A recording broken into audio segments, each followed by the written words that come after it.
US troops withdrew from Afghanistan on 31 August, thus ending the long-standing and costly war. Not only did the USA leave Afghanistan, but a huge armament of weapon systems has also been left behind that now fell in Taliban's hands, making it more fearsome than they were 20 years before.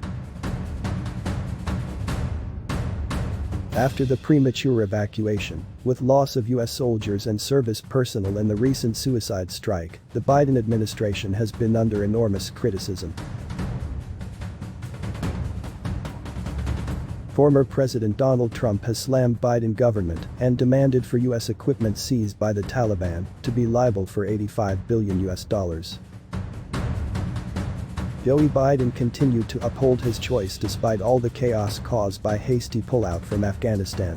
Tragically, by leaving behind military equipment, Biden produced a deadly army of Taliban terrorists. Since 9/11, the US has been in a state of war with various third world nations. Throughout the Afghanistan and Iraq war, trillions of taxpayers' money have been spent. The US has destabilized the Middle East and Afghanistan as a result of these conflicts. However, President Biden upheld and justified his decisions in a press conference. We're left with a simple decision. Either follow through on the commitment made by the last administration and leave Afghanistan, or say we weren't leaving and commit another tens of thousands more troops going back to war. That was the choice, the real choice. I was not going to extend this forever war.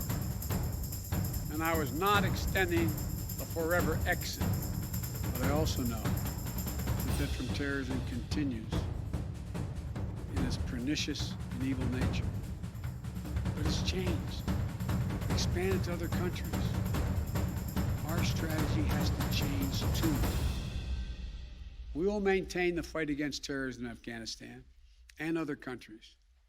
We just don't need to fight a ground war to do it. I believe this is the right decision, a wise decision, and the best decision. The primary interest, China has now begun to fill the vacuum in Afghanistan caused by the US.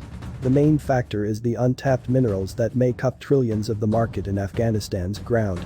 In Afghanistan, China wants its troops to be stationed so that they can monitor EITM threats, the so-called East Turkestan Islamic movement, which is against the Chinese persecution of Uyghur Muslims, and is.